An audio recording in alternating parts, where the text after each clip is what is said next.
ready? I'm wondering. We have a full agenda. We should just press forward. Okay, good.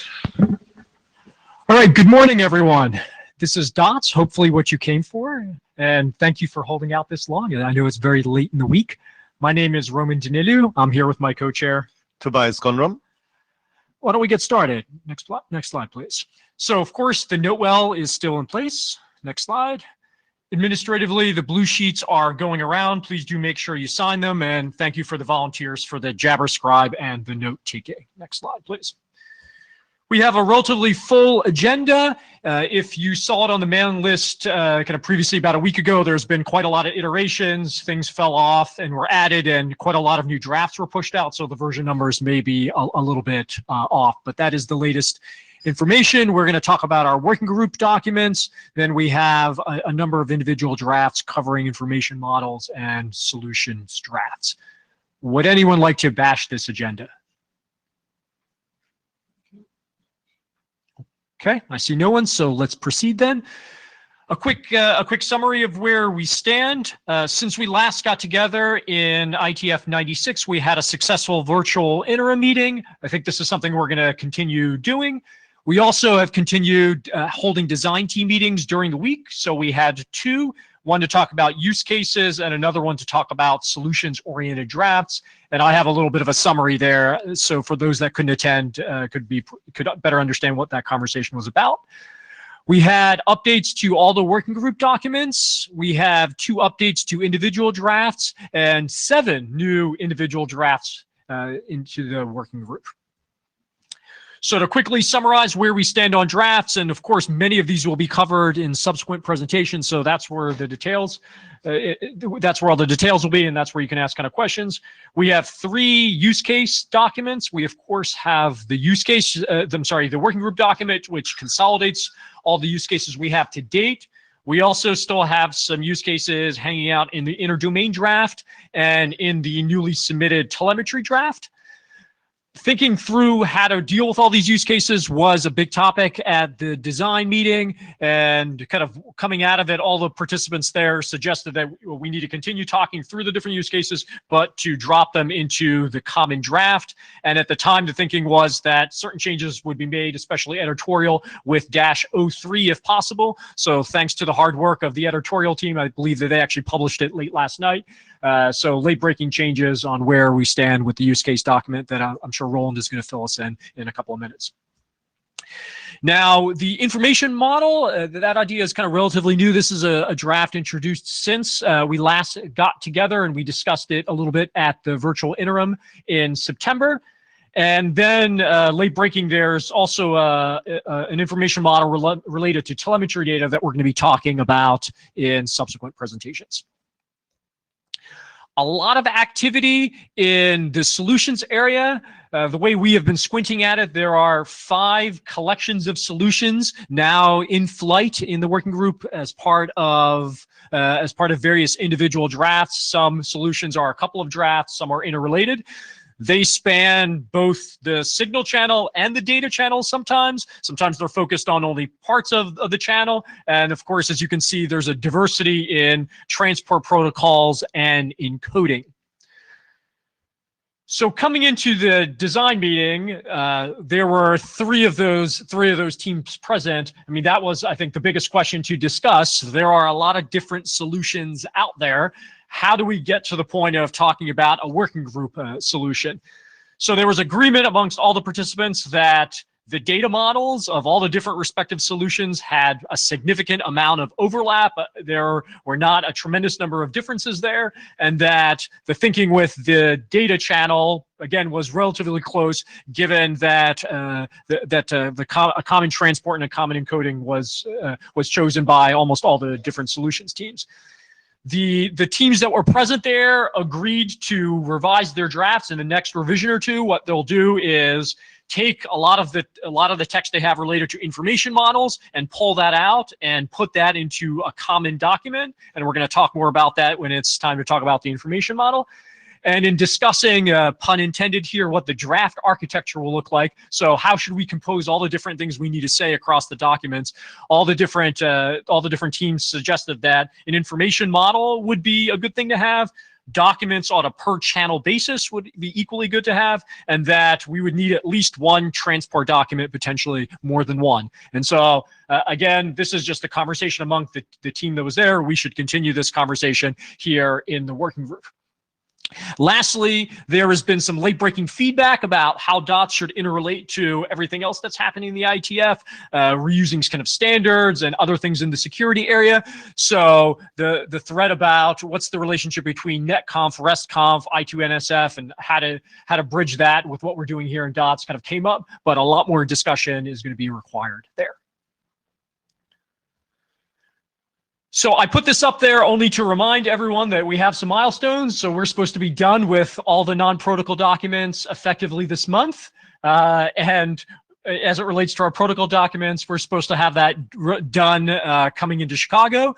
That's probably not going to happen. So just pointing that out there. And as we go into talking about the individual drafts, this will be one question we will ask of kind of all the editor teams about what they think should be the new milestone relative to that.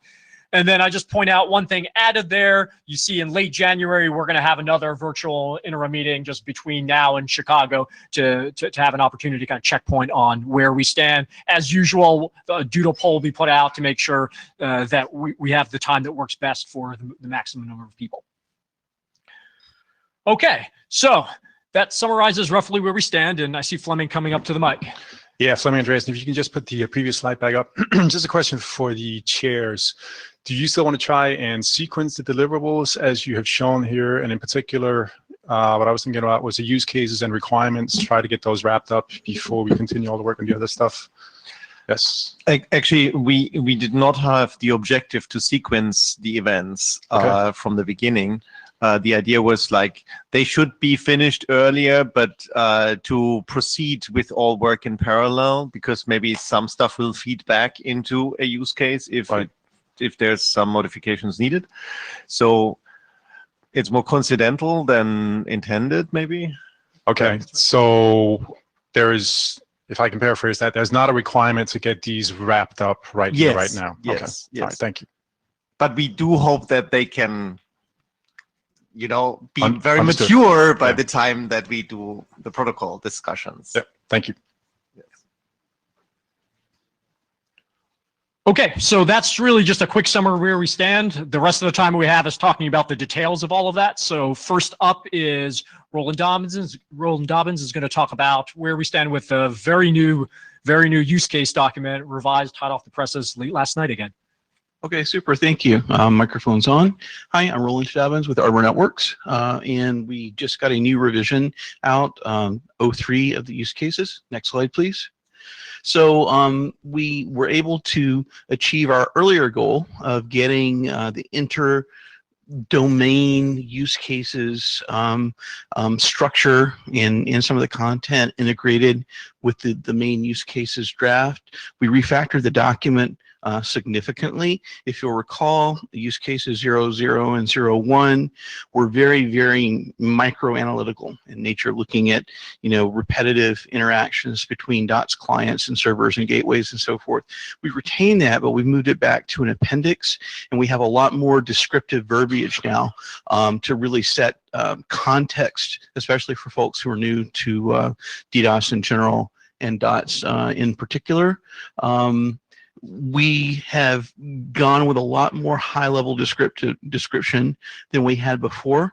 The intent was, again, to make this entire realm more accessible to non-specialists, and I think that we achieved that goal. Many thanks to the draft team and to our co-chairs for helping us get that done this week. Next slide, please. So there are a lot of things that we still need to do. There's a lot of grammatical stuff that we still need to clean up and so forth. That's just really details.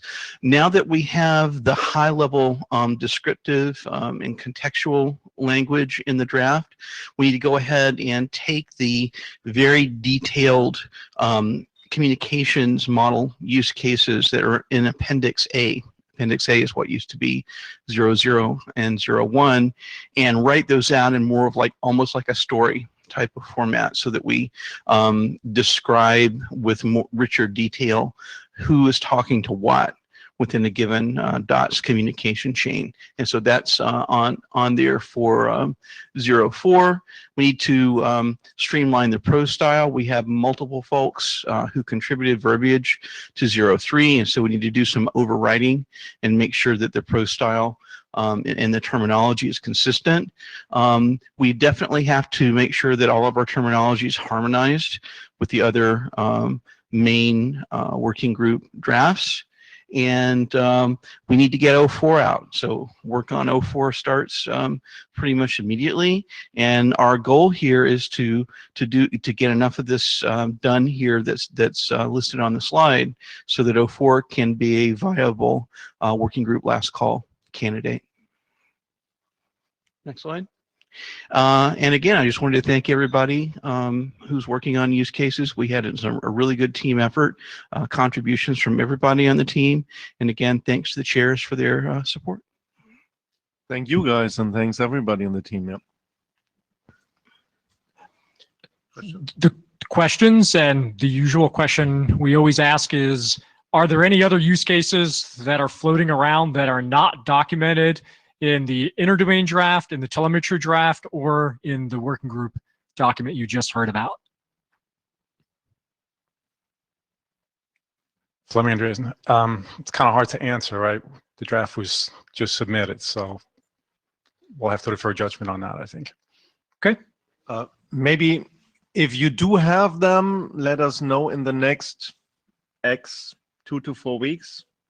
Definitely before the interim, because by that time, I think we need to wrap this. Any other questions? In that case, thanks, Roland. Okay, thanks everyone, appreciate it. Next one is our requirements update.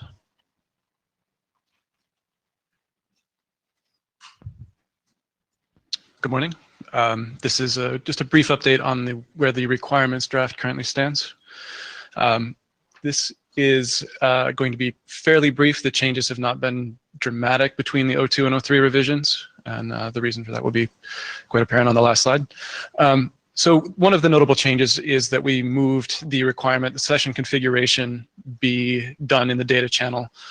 Following the last meeting, there was fairly broad consensus that the session configuration parameters should be done during channel init time for the signal channel, for both endpoints to agree on things like the acceptable signal loss, the heartbeat interval, and the maximum mitigation lifetime. So this is no longer in the data 003 requirement. May I have the next slide, please? Here's a typo. That should actually be SEC 002. But again, at the last meeting, when we were talking about the move from the DOTS relay as a separate entity to the logical concatenation of a DOTS server and a DOTS client to form up the DOTS gateway, we were calling it an analog to a B2B UA from SIP. And someone, and I'm forgetting who, unfortunately, pointed out that we needed to make it a hard requirement that any interface between the DOTS server and DOTS client forming the DOTS gateway needed to be secure. So we've made that stipulation here, and that can be just, they have the same security context running on the same machine or virtual machine, but it could also mean that they have some sort of secure interface between containerized DOTS server and DOTS client, or on separate physical machines. Next slide, please. Just a couple of updates to the data model requirements reflecting the change from the data 03, where we moved the session configuration parameters into the signal channel. So we've just added the requirement that the data model have the acceptable signal loss and the heartbeat interval, and just moved one of the existing data model requirements. Next slide. So there's not much remaining work. I think the security requirements could probably use a review. They haven't been touched, I think, since the 00 revision. So I think they should probably be updated to reflect additional working group feedback, and also to incorporate some of the other requirement, the security considerations that we've added to some of the other related documents. we'd like to ask the working group if it feels there are additional changes that need to be made as a result of some of the individual drafts that have come out recently.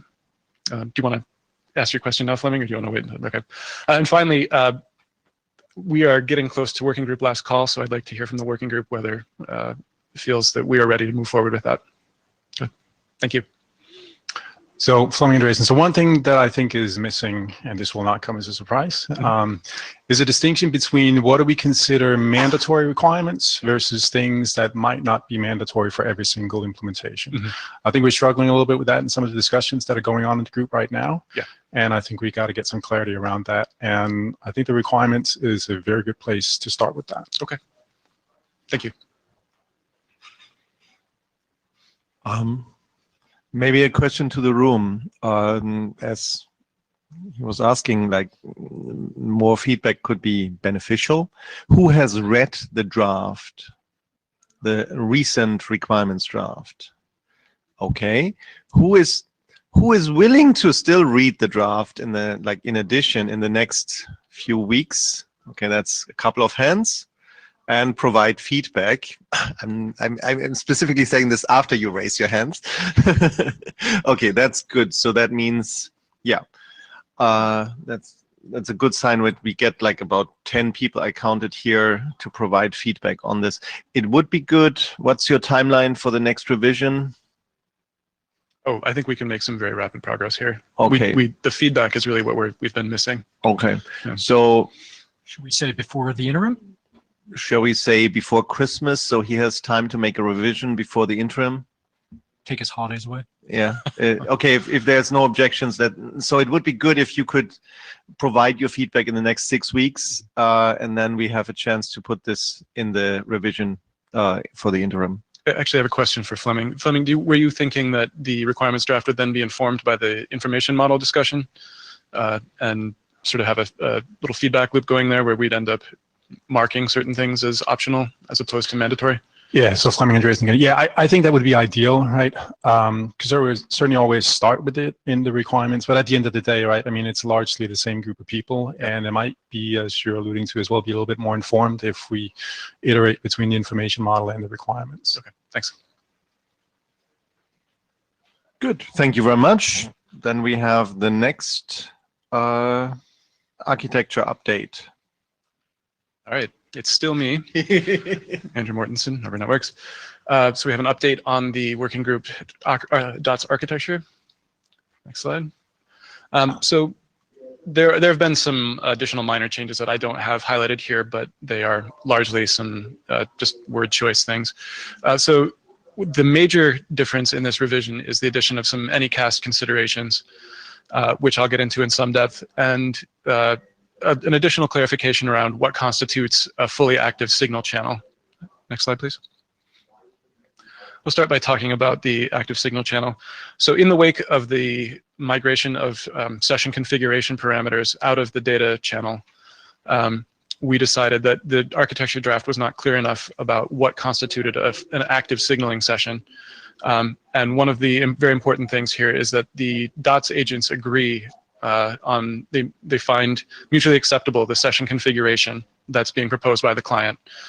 So we tried to clarify that, and if the agents are not able to come to a mutually acceptable configuration, the protocol needs to be able to handle that and either terminate the session or provide some sort of alert. Next slide, please. It might be good to be closer to the mic. I'm not sure whether, can you hear us in the back? So maybe. All right. Okay. Tilt this up a little bit. All right. So the Anycast work was proposed during the meeting in Berlin in the wake of a discussion around DOTS redirected signaling. Just to remind the working group, the redirected signaling is this idea that a DOTS client might either have an established signaling session with a DOTS server or try to connect and establish a signal session with the DOTS server and gets pointed to a different DOTS server by the one it has been talking to. There are some operational challenges around that, particularly redirection under attack conditions, and so Anycast was proposed as a possible alternative, so we started investigating that. Next slide, please. In the course of looking into DOTS Anycast signaling, we kind of identified 3 possible use cases, which are enumerated here. the service discovery, the sort of per customer regional deployment for DOTS, and the operational resiliency. Next slide, please. The Anycast service discovery is actually a pretty useful case for us. RFC 7094 is the Anycast architectural considerations document. And in that document, an instance discovery mechanism is described in which an Anycast service address is made available. And a client connects to that service address and is redirected to a unicast address that has a stable network path. And that makes a lot of sense for a DOTS deployment where a domain might make an Anycast DOTS service address available. A DOTS client connects to it and is immediately redirected to a nearby or at least a DOTS server that has a stable network path to it, unicast network path. Next slide, please. There is a but with the other two. The service discovery makes a lot of sense for us, but the further we looked into these other two with DOTS, the more difficult it looked to us. Next slide. A lot of operational challenges around this. Signaling sessions in DOTS are ideally long-lived. You don't want to be trying to establish your security context under attack conditions. And I do realize that not everyone is going to have a DOTS deployment where the link between the DOTS client and server will be congested with attack traffic, but it is an important consideration for us. So if the DOTS client and server have an established signaling session, it's very easy for the DOTS client to just say help, rather than saying I'm under attack and having to establish, go through a full DTLS handshake, for example. If we have a DOTS Anycast deployment and there is an established signaling session and there's the network configuration changes causing some instability in the network path, the DOTS client may end up directing its signal to a DOTS server that doesn't have the security state that it had established with the previous DOTS server. That could ultimately lead to a sort of signal session flapping, where the DOTS client finds itself connecting to different DOTS servers. The network configuration changes such that the Anycast service address is now has a different network path. And unless somehow the security state is being shared among all those DOTS servers that share the Anycast service address, you end up with the DOTS client trying to reestablish signaling sessions and spending all of its time trying to recover the session rather than being able to perform the DOTS mechanisms. Next slide, please. We do have not considerable remaining work, but some important stuff, I think. We've agreed among the architecture design team that a service discovery session would be valuable. Primarily these three up here, the SRV, DNSSD, and the Anycast instance discovery. The redirected signaling considerations, I think, are probably still worth visiting. As we've investigated the Anycast stuff, it's become apparent that it is not a panacea for redirected signaling. So we'd appreciate some working group feedback on redirection. We would like to hear from the working group whether discussion of provisioning for DOTS clients would be valuable in the architecture. We've alluded to things like DANE. I have an individual draft that suggests using enrollment over secure transport, but if the working group thinks this is important, I think we could proceed with that. Finally, the equal cost multipath was proposed by Nick Teague as sort of a subset of the Anycast considerations. I hope I didn't misrepresent what you were saying. And he's volunteered to bring forward some text for addition to the draft. And finally, if there are other changes outstanding that the working group thinks are worth adding to the document, we'd appreciate hearing about it. Thanks.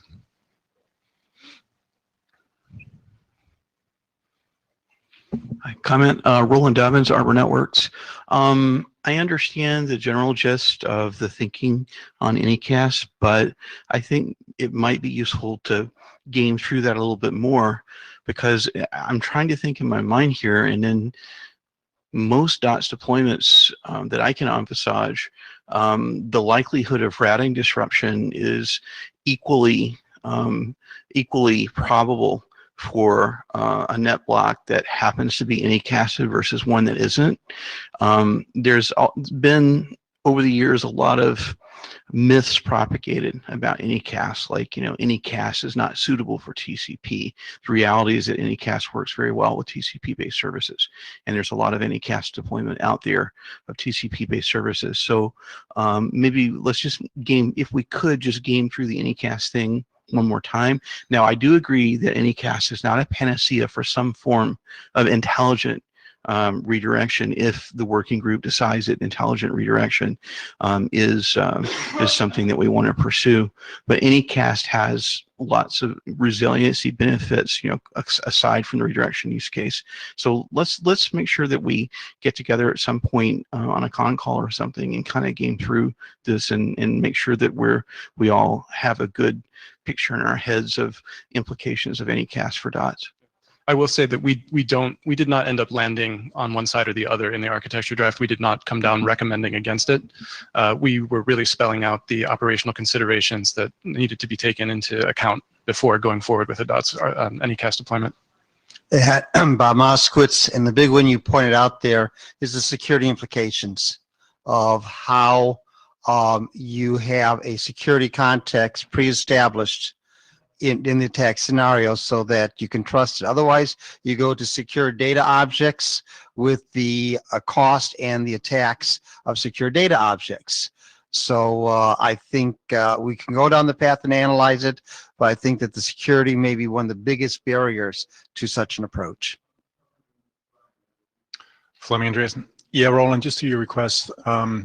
So there was a lot of discussion between the authors, which I don't think we really posted on the mailing list. So maybe what we should do, I don't know, should we just, have a conversation with you? Should we capture that in a short draft, just outline what some of the issues were that we thought of, and then we can see if there's how about we put it on the mailing list?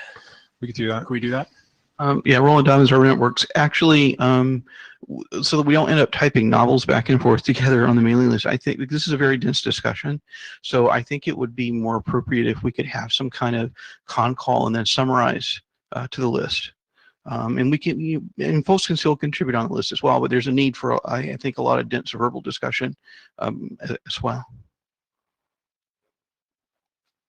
I think we're good whatever way in whatever way that brings the content ultimately to the mailing list, so the entire working group can benefit from it. Hi, Nick Teague. I think on the Anycast discussion is that some of the considerations and everything are deployment specific and operational considerations versus actual something to do with the protocol. There are considerations regarding security, maintaining state across multiple instances, but there are ways to overcome that within organizations and stuff. So I think some of them are a lot more operational considerations, and we shouldn't kind of get too deep in the weeds of doing this. I do think we should call out the considerations, and then if somebody wants to try and implement it, let them go and do it personally. But that's my opinion. Yeah, I will say that we also took a look at the DNS over DTLS draft that's out there, and in many ways they have some sort of superficial resemblances. The real concern was really about trying to reestablish a signaling session under attack conditions. If the signaling session, if the network configuration changes such that you end up talking to a different DOT server and you're not under attack, it's not really that big a deal, right? It's just another handshake to set up a security context. Roland Diamonds Armament works. And on the redirection front, the original thinking behind redirection was that there may be reasons that a DOT server would want to tell a DOTS client go talk to somebody else, for example, an outage related, to the DOTS and the back end DDoS mitigation infrastructure, or a capacity issue, something like that. And so that's was the original thinking behind redirection. And so I almost believe that at least in most cases that I can think of, that redirection would need to be, quote, intelligent in nature, would need to be informed redirection versus more of a blind redirection based on routing. So for whatever that's worth. We'll sprinkle some fairy dust on the DOT server. All right, very good. Any other questions? Thank you. All right, thanks, Andrew. Okay, so moving on in the agenda, it's now time to talk about the information model. So Fleming.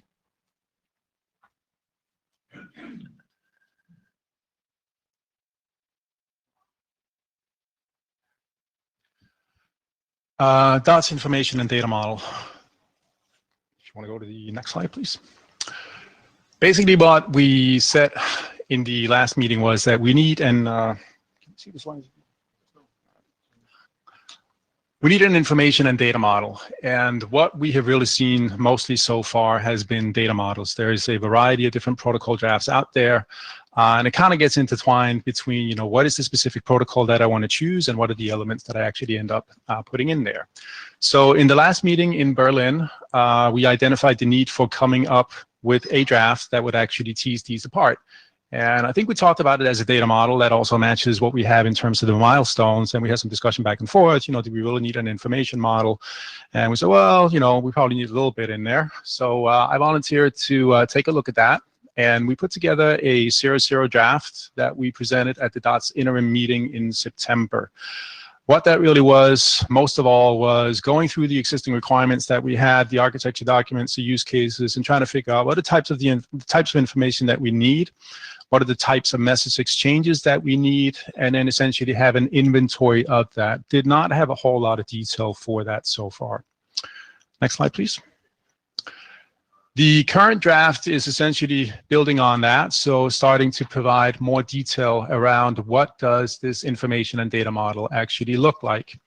So in order to figure out what kind of information and data model elements we actually need, what we did was try to take a step back and say, all right, we need to have an idea about what are the kinds of message exchanges that we really need. So to that extent, we came up with what we call a logical API, essentially, where we try to capture these exchanges that we thought were needed, the different interaction styles that were needed, request response, notification, etc. And then based on that, say for each of these, what are the types of information that we think is actually needed?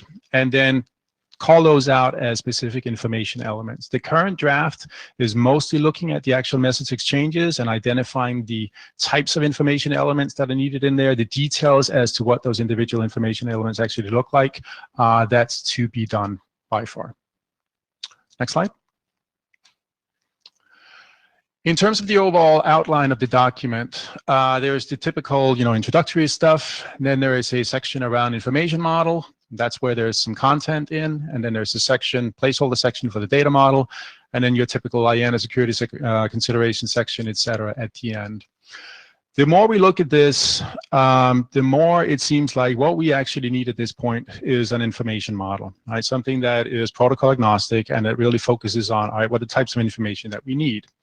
So I think where the authors are landing right now, and we had some discussions in the design team yesterday about that as well, is that this document should probably be an information model document, actually. It should not really get into the data model. So right now, the expectation is that the data model section is essentially going to disappear. Once we get into what specific protocol we actually want to use, well, we'll obviously have a translation or a mapping from the information model that we're defining into a specific data model for those protocols. Next slide. So giving a little bit more information about what we actually have in the information model sections right now. There is, I think, 4 subsections right now. A general section that tries to establish an overall framework, as I was mentioning before, the interaction styles that are needed, request response, notification, etc. Coming up with a little bit structure around this whole modularity aspect, as I was alluding to with the requirements before. There's a certain set of functionality that's going to be mandatory to implement, and then there are going to be things that are probably going to be optional to implement, but that are still considered part of what we would call the baseline specification. And then this notion of extensions. We have a wide variety of potential attack target types. That could be all kinds of information that you want to exchange. We want to try to not go overboard, I think, initially with the DOTS deliverables, so having a somewhat focused scope, and hence, you know, be clear as to, you know, what's actually mandatory, what's optional, and what do we want to deal with later on in the form of extensions. It could also happen in parallel, but we're not necessarily going to hold up progress on this stuff.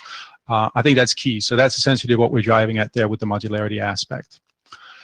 DOTS agent identity is another thing that's called out. I have that as an open issue, something that requires more discussion as to exactly what that is and whether we even need it. And then a little bit around server discovery, versioning, and message correlation, etc. I think, as I was mentioning on one of the other slides, you know, some of these you could argue maybe that's getting a little bit into protocol specifics. In some cases, I think that's true. We haven't, you know, completely teased that apart correctly, I think, right now. We'll look more at that as we hopefully mature this document. Section 3.2 gets into these conceptual signal channel messages, again, in the form of a logical API. Again, this is not something anybody has to implement. This is really just to get your state of mind around what is it that we're trying to do, and again, provide a framework for the information elements that we see a need to exchange and how all of that is going to work, including modularity considerations. Next slide.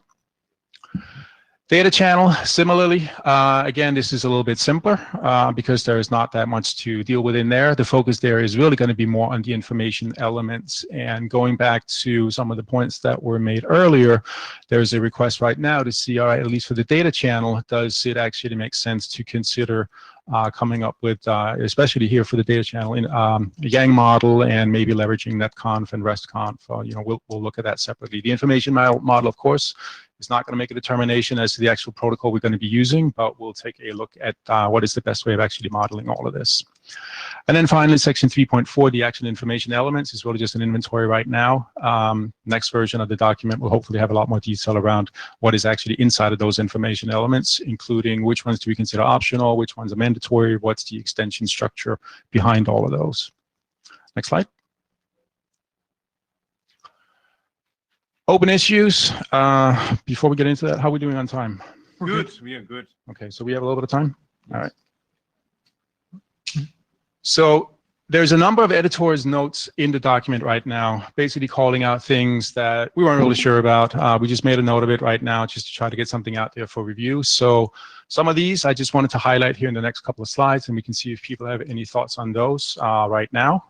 If not, and depending on, again, how much time we have, we can take that basically on the mailing list and or in follow-up discussions. Next slide, please. Oh, I'm sorry. So the first one is around this whole notion of mandatory versus optional versus extension. We don't really know exactly what is required by everybody to implement. I was mentioning this in the requirements right now, and I think that's got to be a big focus of what we do here in the next versions, including for the requirements. Some people feel that, we should have, for example, telemetry being a requirement. What about the different types of attack targets that we have? Is it just IP-based? Is it URI-based? Is it E164? All of that stuff, right? What is baseline functionality? What do you have to support? We got to get some clarity around that. In order to get to that, the proposal that I'm making here is that in the requirements, in the use cases, and in the information/data model, which is really going to be an information model, we got to be very clear around this. And I think it makes sense to have the requirements document being the driver of that. But also, I think per the comment that Andrew made earlier, it is probably going to be a little bit of an iterative process. As we go through and examine the use cases a little bit more, as we look at the message exchanges, we'll have to come to some common ground as what do we really consider baseline functionality and get that aligned between the two. But I think that's got to be a significant focus of the work here going forward. What I would also say in terms of what actually does go into these documents, there has been questions or requests, for example, saying, we should include telemetry as an example. There could be other things as well. We should include telemetry in all of these documents. There are different views in the group right now as to whether the telemetry use case is something that is required or not. So again, depending on where we land with that, I would say, as a general guideline, what we want to put in the immediate deliverable documents right now should focus on what I have termed here mandatory and optional, but not extensions. Extensions is something that you deal with separately in separate documents. That goes for, use cases, requirements, protocol details, etc. So let me pause there and ask for comments and feedback.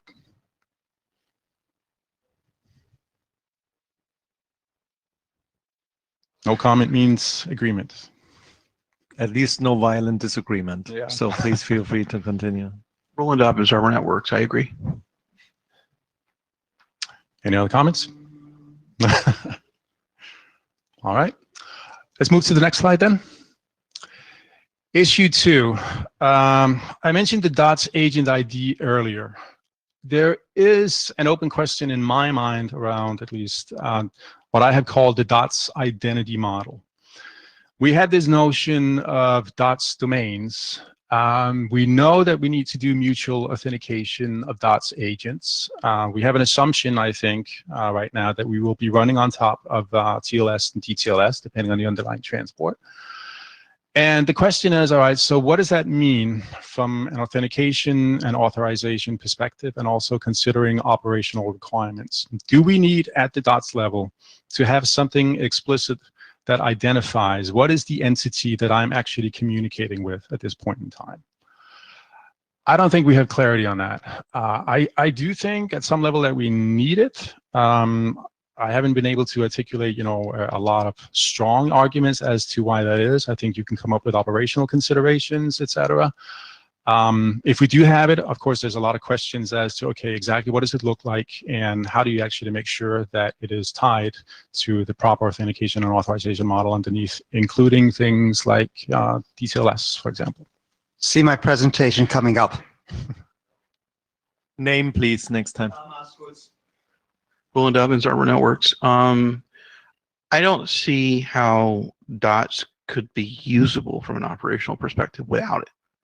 Agent IDs, because I think it's very necessary in order to track things like the provisioning and countermeasures, protections, whatever you want to call them, that are associated with a given endpoint organization that requires DDoS mitigation assistance with individual services, with individual applications. The contractual stuff, if there's a commercial relationship involved, I don't see how the system would be usable without the agent ID. I think the argument that has been made is that if you have a certificate already that has identity information in it, you can just leverage that. Yeah, I'm not sure that we want to necessarily depend on that. I think that we need to have a way to explicitly configure an agent ID, and that there may be different schemas that different organizations want to use for various reasons. So I'm not sure we want to tie ourselves to the certificate only. Bob Moskowitz again. I'm more than happy, and plus I plan on doing this, and thus to lead anybody who wants to form a team on this particular subject area. I do have a large bit of experience in this up and down the stack, so I will take this particular item on. Appreciate that. What would your view be right now? I very strongly back Roland on a domain of trust inside a business model. And not to use, say, any specific identity created in some other context. I can go on in this in terms of trust leakage in various models. I've lived this for somewhere in excess of 20 years, and I've seen lots of bad things done. And I'd like to see good things done here. So I have a particular viewpoint. I got my Kevlar armor on, and we'll take it as it goes. All right. Kathleen Moriarty, AD. So I might have missed it. What does DOTS level mean? It means at the application level. At the application level. Okay. So my only caution would just be as you proceed to consider privacy and implications of any type of identifier. And I think the RFC is 6973. Is that right, Adrian? Do you remember? Ish. So it's around there. 6973 is probably right. I'm usually good about numbers, but we do have to consider that. All right. Thank you. Any other comments on this one?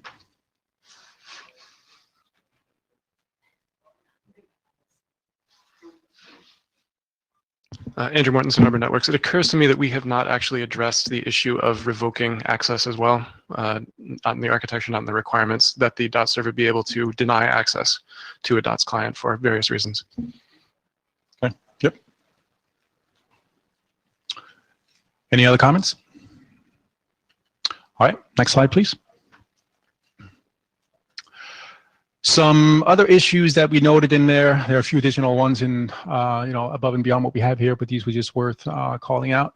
Andrew already talked about one of these, to Anycast and or redirect. That is the question, and it seems that is still the question. Yeah, I believe this is a false dichotomy. I believe that Anycast or redirection I don't see a compare contrast between the two. I think that they each have benefits in that one does not obviate the other. So the and part here is the model that I agree with conceptually. Yeah, okay. So maybe I would actually suggest that we put together a very short draft at this point, just capturing some considerations around Anycast. I'm going to read this from Jabba. I don't know if it was intended for the mic or not. Oh, he's finally responded. No, it wasn't intended for the mic. Right, I'll go away. You can read it anyway. No, really, read it now. Now we are curious. Okay.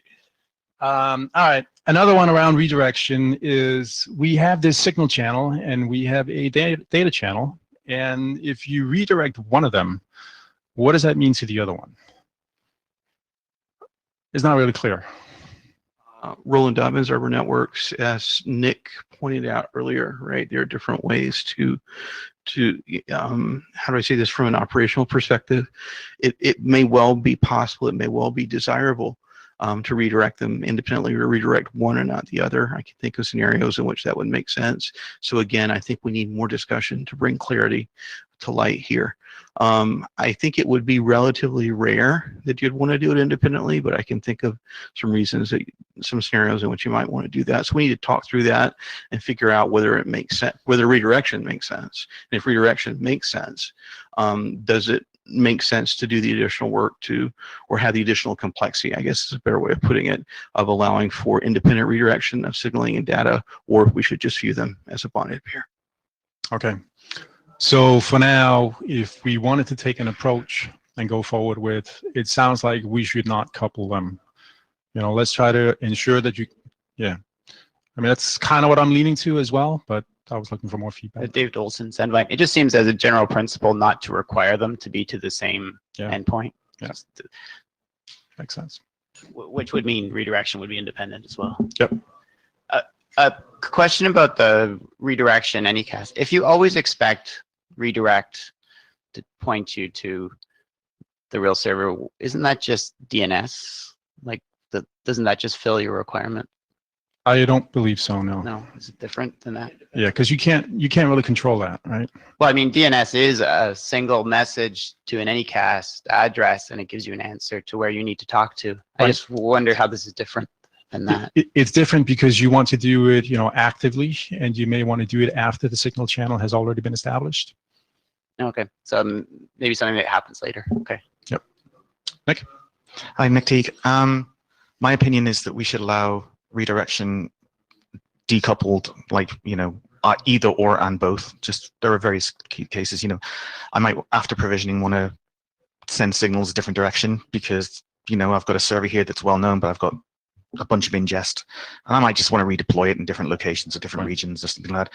Or I might just want to have this is your enrollment IP, again well known, and then everything else goes over here, and that's your data channel and your signaling channel. So that's the way I kind of see it progressing. All right, and that may actually help clarify another question that I think we had maybe in the interim. I don't remember, as to, do we actually need to have both a signal channel and a data channel, right? Certainly, if you see use cases for them going to separate places, that would advocate for that. All right, this one really is from Jabba. Why can't recursive signaling be used to avoid redirection during attack time? So we essentially have gotten rid of recursive signaling as something that is explicitly supported by the DOTS protocol, because it ends up introducing a lot of complexities. Because now you have to consider, just take the identity, for example, right? What is the identity that I pass through? What are the authentication and authorization aspects? What are the things that I can actually control here administratively?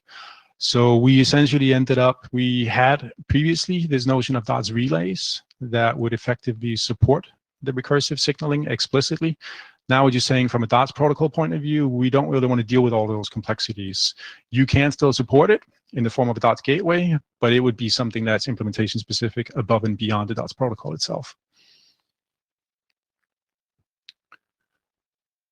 All right, other issues, of course, is just getting all the details filled in for the various information elements as well. And if you go through the document, then you will see various editors' notes sprinkled throughout, and I'm sure there will be many more as we start refining everything.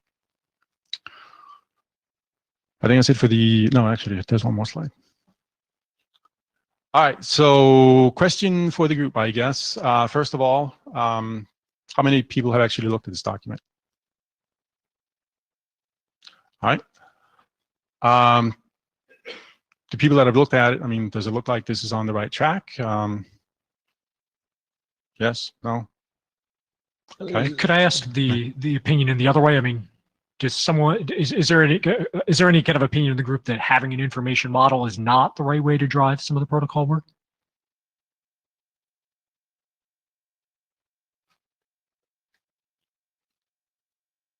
So, sorry for interjecting. When he asked about who read the draft, I saw like about 5-6 hands go up. That's not so many. Let me add a second question. So considering that, who is interested in reading that draft and providing feedback, who hasn't done so yet in the next few weeks? That's also not many. That's like 5-ish. So, okay, maybe. Yeah. Yeah, well, okay. But you know, if it doesn't happen in the next few weeks, it will never happen. So there was a question in the audience, like next few weeks will be busy in the security space, but like, yeah. That's a constant state of mind to some degree. So the thing is, in the design team meeting, at least for Roman and myself and the people in the room, we had the impression that this information model would be really helpful to consolidate the protocol path. But I also note that like not many people have read and reviewed this. In theory, this might be okay if it is a tool to help inform the protocol development. But equally, I'm looking at the AD at some point as well, whether that is acceptable. And I see a comment here in the room, please. One of the open issues and many of the inline editorial requests for comment are around whether this is bleeding into protocol. And I think that would be a very easy thing for people to provide feedback on, whether they think it's getting too specific. So that would probably be a very low barrier to entry for comment on this. Could you state your question to me again? I caught everything but the question to me. So sorry. I apologize. So we felt that okay. My impression was in the design team that this would be a really helpful tool to help funnel down the protocol discussion. I think from our perspective as the co-chairs, we would be willing to go ahead with this even with not so many reviews as a tool to guide us. But I'm looking also to you for your guidance or advice. Right. So I guess there's a few questions then. Will this hold up additional work? Will it slow things down? Will it be super helpful to make sure that we actually get to an end state? Other working groups. So there's a number of working groups that deal with protocols, information models, and data models. And one in particular gets very held up on this topic and is going to take eons to complete their work. So will that happen by going too deep in this, or would you keep this as guiding principles and not as a draft that gets published? Maybe I'm stepping ahead now, but also stepping back in time of the agenda today. So you have seen Roman present at the beginning. We have a number of protocol drafts that have a significant overlap, at least in agreement as an agreed assessment by the different authors. And of course, we have to narrow them down. And this would be a good tool in the way to do that. Another tool would be to let them all run in parallel and make a beauty contest at some point. So I guess two questions. Are there regional differences that would dictate different solutions in different regions because of the attack type seen?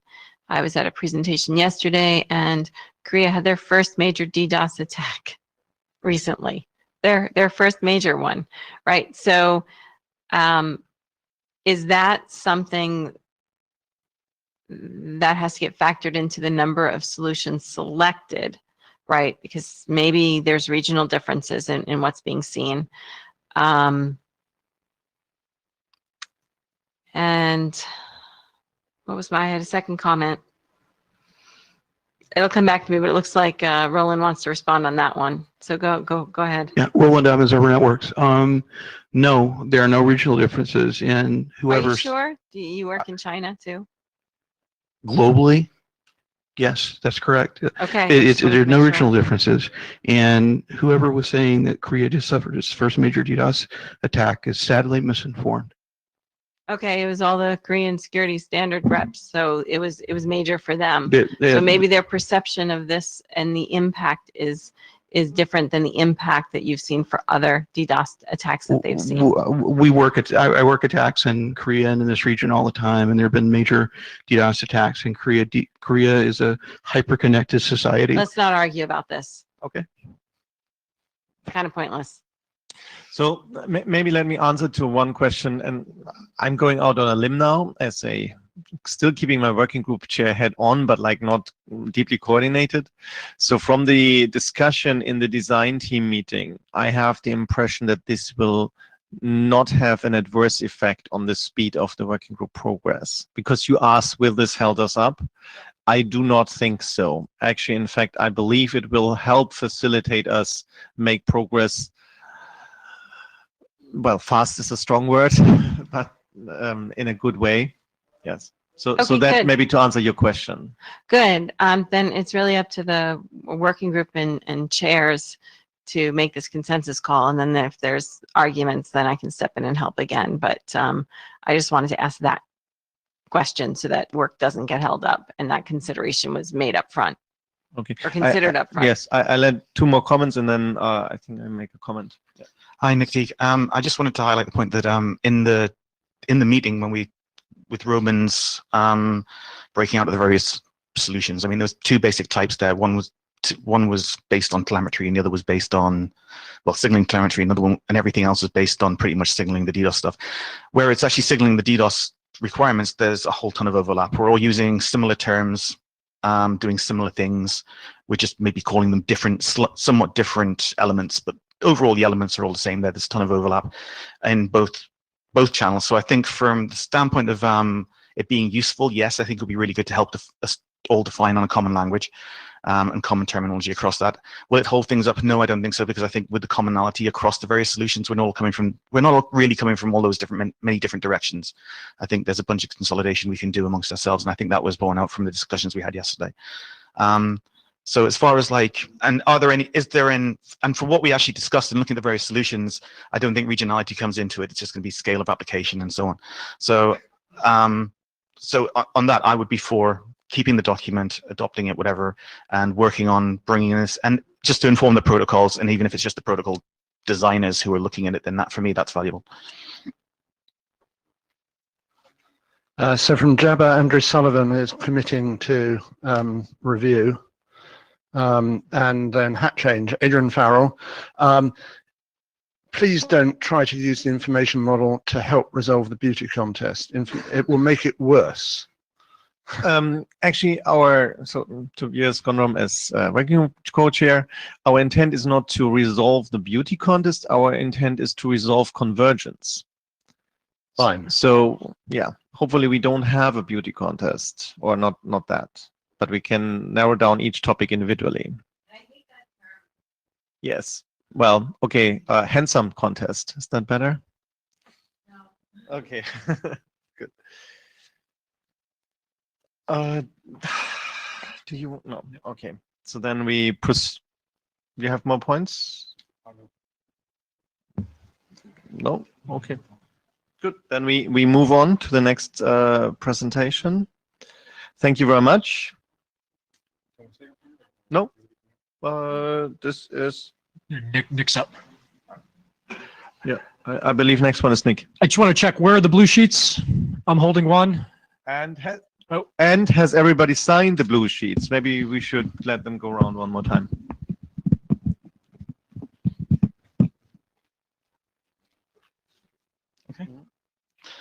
Hi, I'm Nick Teague. The first slide. So we put forward a solutions draft, a protocol draft that is based on our experience and some of our concerns that we've mentioned in the working group, but maybe we didn't feel it actually been addressed yet. And we wanted to kind of put this together as a model for what we see as a potential path to go down. We wanted to emphasize a low barrier to entry. We didn't want to kind of mire it in so many complexities and so many complex solutions or implementations that are very vendor specific or anything that it would just make it impossible to use, or just in things that people would find difficult. It's easy. We wanted to have rapid tooling. We wanted an emphasis on the signal survivability, which is kind of like common across everything we've been discussing forever. We wanted also emphasis on extensibility and compatibility, because if we can be extensible and backwardly compatible and so on, then we solve a lot of the problems. As far as extensibility goes, then all these telemetry issues and everything else kind of go away because it's just extensions or options or whatever.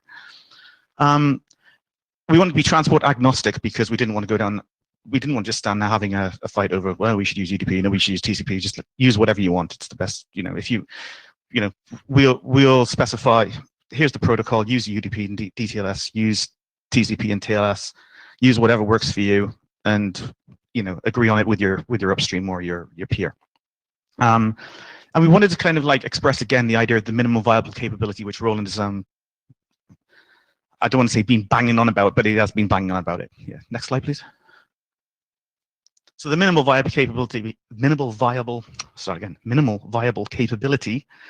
is a mouthful, but it basically relies on just the facts. What are we trying to communicate? What is the bare minimum we need to communicate, and what is there?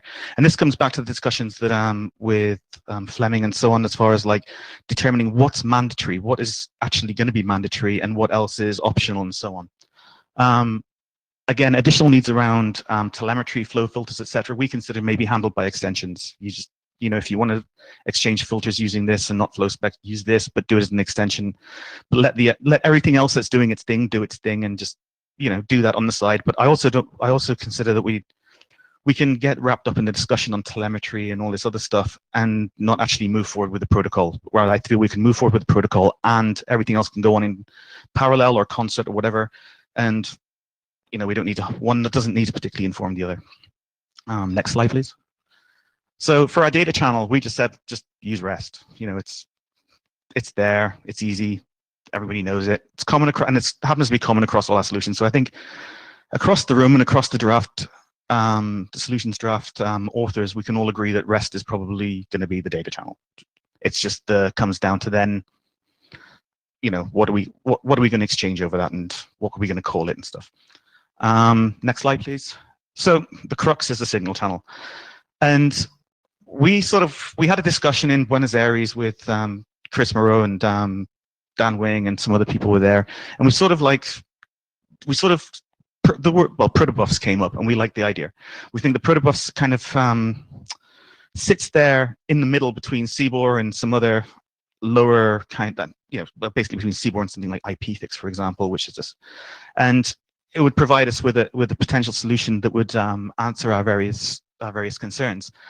It decouples the schema from the data, which we think adds to efficiency, because then you're not duplicating your schema all the time. Every time you send a message, you're not sending the schema with it.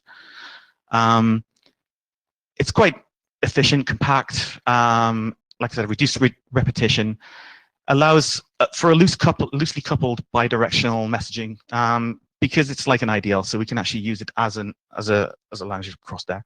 It's extensible because it is. It's backwards compatible because it is, because it uses numbered fields, but it's not actually a standard, which is sort of the problem with it. So either protobufs would have to be standardized, or we would have to do some kind of wire format that looked like protobufs, and then when protobufs is standardized, we just call it protobufs or whatever. But for now, we're using it. We're continuing to kind of go down this the path just to kind of see where it leads us. Next slide, please. So this is pretty simplistic. I mean, the signal channel is where everything kind of is happening.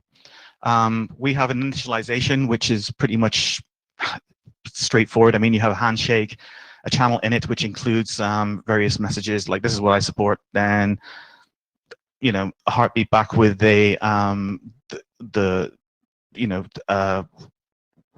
with a lost or a return message is lost, a return an additional channel in it, and then the heartbeat, and then the signal channel is active. I mean, it's very simple to kind of do. It's just basically a very simple negotiation between the devices exchanging what they support. It's just a few lines of like this is my heartbeat interval, this is my heartbeat frequency, and so on. Yeah, size, whatever. Next slide. Where things get interesting is actually in where we see the signaling going. And what we're doing is it's just a series of heartbeats back and forward. It just so happens that in certain other heartbeats we'll add additional information. For the most part, it's very, again, as you can see, it's pretty simple. It's just basically a sequence number, last server sequence number seen, and then so you can detect some loss. And this continues indefinitely pretty much during the time that the actual signaling session is active. Next slide. The client signal, just to give a representation, this is what a mitigation signal would be, again, very compact. On the right side is a schema that would actually, as it would appear in protobufs, and then as far as the schema goes, and then on the left side is just a JSON representation of what kind of data would be passed there. Very simple. You have an event ID. Requested 1 means that mitigation has been requested. If it was 0, it wouldn't be. It would be terminated. A scope such as protected network, protected host, lifetime. Efficacy is kind of a bit of a number just to say, well, this is how effective we believe existing countermeasures have been, but and then extensions such as, I know, attack profile could be GRE, vendor could be Acme, whatever. Next slide, please. And mitigation request. Now, this on the left, sorry, we've got a couple of messages that have, again, the schema type of message. And on the right, we've actually got how we see it going. So you have the signal channel is active. This kind of carries on to the previous representation. You have heartbeats going, and then a DDoS occurs, and the next heartbeat contains a mitigation request. The server then responds with a mitigation pending because the server has to respond. If that gets through, the client will send another one. Will keep sending requests until it actually is activated or refused. In this way, we feel that if any messages are lost, the client's not going to just stop doing stuff. It's going to keep doing stuff. And once mitigation is actually active, then the client will just back off and just start sending general regular heartbeats, and maybe the update request or something like that if it needs to. Next slide. Signal server feedback. The server will actually respond now and again with various bits and pieces that might be useful to the client. During an attack, the event ID of the attack, whether it's enabled, not enabled, whatever, TTL of the attack that's remaining, the bytes dropped, BPS dropped, just standard stuff that you would create a pretty graph out of on the, on a dashboard somewhere. Next slide.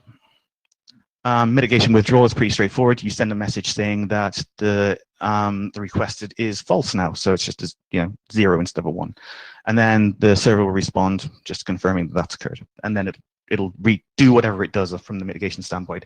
It'll redivert traffic back. It'll give you, say you can change your IP address back on your DNS, whatever occurs. Next one, and that's it. So, any questions? Was it that clear? Andrew Mortensen, one of the co-authors here. One of the things we were trying to do was provide an alternative to the more or less REST-based drafts that we'd seen so far. The idea here was really that the DOTS client is sort of emitting an emergency beacon continually. If it's a need of mitigation, it's continually saying, I need mitigation, just at the heartbeat interval. The server then is sending a heartbeat with information about what it's done in response to that beacon for help. And it just sort of is this ongoing relationship between them, both of them just indicating what needs, the client indicating what needs it has, the server indicating at the heartbeat interval what it's done in response to that. Cool. Great, thank you. Okay, thank you very much. And actually, I found it quite useful to see the messages. It was good. Okay, so next up, Frank.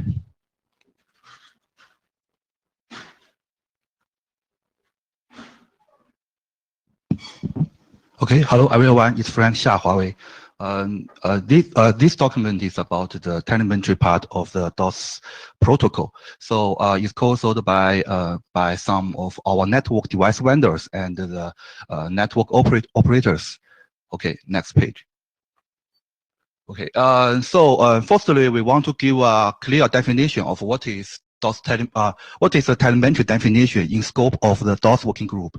Okay, so the DOS telemetry is defined as a collection of attributes which characterize the actual attack and the normal baseline of the attack, and they are useful to detect the DDoS attack and to mitigate them. So here there are 2 points. When the attack happened, this telemetry information or functionality can help us to get better visibility of the current attack. And also the normal baseline is also very useful because only after we construct a normal baseline, so it is very essential to help us to detect when the anomaly things happen in the network. So the telemetry can be used in this kind of situation. So, but it is from our view, it is not the mandatory attributes for the DOS signaling. It's just some useful and optional attributes that can be used. Okay, and so we have listed some of the limits or some of the constraints when we use these DOS telemetries. So firstly, it is optional. It is not mandatory. And the secondary is hints. It's not just some compulsory attributes that must send or must follow. And thirdly, it should not influence DOS signals reliability and efficiency. We know that when the attack happened, the message should be sent very reliably, very efficiently.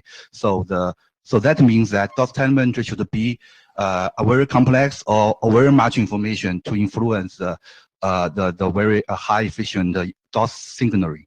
Okay, that's some constraints of it. Next slide. Okay, so in this page, I just want to clarify some basic reason why we need DOS telemetries as a complementary part of the DOS signaling. So firstly, we know that current DOS attack is very has a lot of complex characteristic. Yeah, so it's multi-vector, it's complicated, and it's mutual. So we really need to have a very comprehensive visibility or knowledge about what is happening. So that's a basic background. So when we use the DOS telemetry, we can get better visibility of the DOS attack, and it can help us to improve our mitigation performance. So, whether in terms of the time, efficiency, accuracy, false negative, and other measurements, it's all useful. And the third part is that, as I had mentioned, the normal traffic baseline is very important for the detection of the attack when it really happens. So it means that we can use the telemetry information during the peacetime to construct some normal network traffic condition. Because this condition is also mutable, changed by the time, by the network traffic, and by the traffic pattern and the network behavior. So there cannot be a global and very stable normal baseline here. So it depends on your continuous learning and construct this baseline. I just wanted to ask you a question. One of the earlier slides says these are optional. Here it's describing the baseline as indispensable. I just ask if you would describe or go into some of the contrast there. Why is it indispensable? I don't mean that it's indispensable for all the DDoS attack. It's for the anomaly detection. For anomaly detection, the normal method is that we need to have a normal condition of network. So the telemetry can be used for this construction. Then we can detect some deviation from the normal condition. So that's an attack. Roland Evans, River Networks. I just want to point out that while anomaly detection and baselining and all that is extremely useful in the context of delimited DDoS attacks, it also doesn't matter in the context of delimited DDoS attacks. There's traffic that's obviously pathological. I don't know, SynFlow is a very simple example of that. So I guess my question here, more than anything else, I mean, we're starting to get into more specifics of detection, classification, traceback, right? And into these different devices and systems that often have radically different capabilities, radically different paradigms. Why is it that we believe that all of this necessarily belongs in DOTS? And are the authors of this draft saying that they believe that this is a baseline requirements for DOTS, or this is something No, that's it's a not nice baseline. it's a nice to have that we can work on in later phases? I think, yeah, good question. I think Fleming has do a very good summary in his information model draft. We have three parts of the information model. The first one is the mandatory baseline for the DDoS signaling, and the second one is optional baseline functionality or information for the DDoS attack detection. So I think if we can keep our telemetry information part to be a minimal side and to be really useful, and it is a modular design. So that should be at the optional part. And we also do not want to propose a lot of attributes for DOS, because that's very difficult. But that can be some extension. That should be the third part. So, yeah. Forgive me. To clarify, I just want to make sure I understand. Yeah. What we're saying here is that none of this in this draft is the authors don't consider it to be mandatory. They consider it to be optional. Everything in this draft, correct? Yes. Okay. Yes. Yeah. It is written in my first slide. It's optional. Yeah. Okay. So, but it's it is helpful to optimize the mitigation service. Yeah. Okay. Okay. Another reason is that sometimes the single individual DOS client cannot get the overview view of the network condition. So when we use this DOS telemetry information, and we have the DOS server to get several or multiple telemetry information from different location, it can get better visibility of what really happening in the network. So that's also another reason. And the last reason is that this telemetry information is used for the mutual direction. So that means that it is very helpful for the whole DOS system to have a closed loop to help whether it's the DOS client or the DOS server. They are very clear know the current condition, and they can turn their activity to based on what they are known.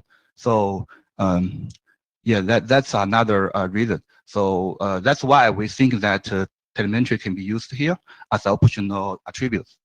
Next slide. Okay, here is just some example of the telemetry information. It's not very clear now. Maybe some of them need more discussion. Maybe it's not so right now. Yeah, but we will later update this part. For example, we can see that we divided the telemetry information into based on the time into different part. First part is pre-mitigation telemetry attribute. That's what I called in the peacetime how we use information to construct the normal baseline, normal network baseline, or transmit another useful information. Okay, and then for the client to server, it includes the attack details and the current total traffic volumes information. They are all helpful. And the server to client, it also can send some telemetry information.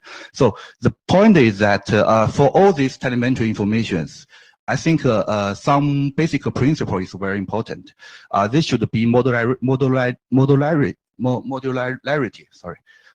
Okay, modularity. So it means that we must design it very carefully to make it to be more minimal, to be constructed easily and flexibly, and do not influence the basic baseline, no mandatory baseline information, and the extensibility, and it should, and the last feature is sufficiency, which means that we also do not want to hope this telemetry information to be so many, but it must be some very useful optional information. Yeah, please. Very Green Akamai. Deja vu, isn't this IODEF?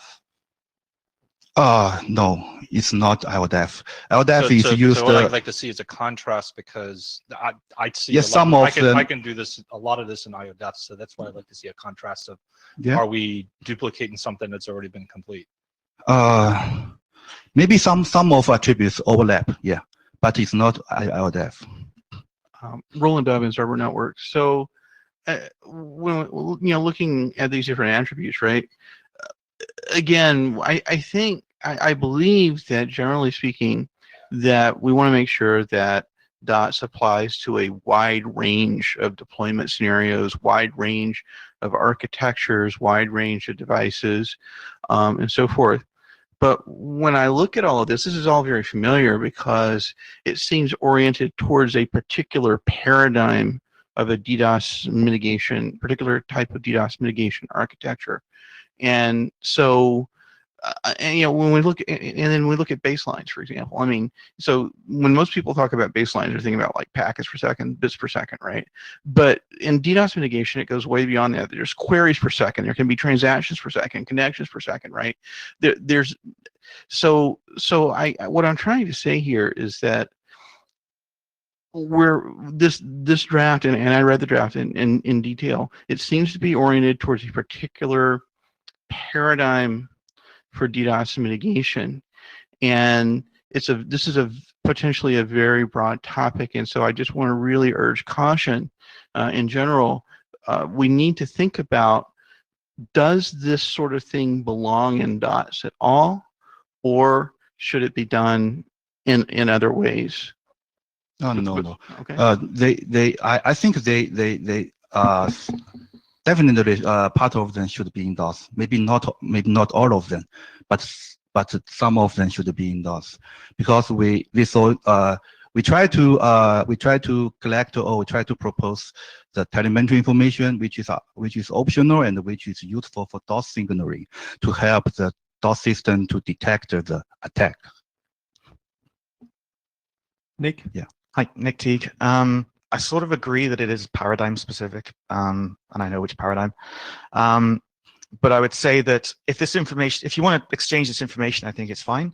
I think there's certain things that I have a problem with what you've represented in the use of baselines, because again, connections per second, all this type of stuff. Are you doing sessions, all this type of terminology? A baseline could be any number of things based upon what you're trying to do.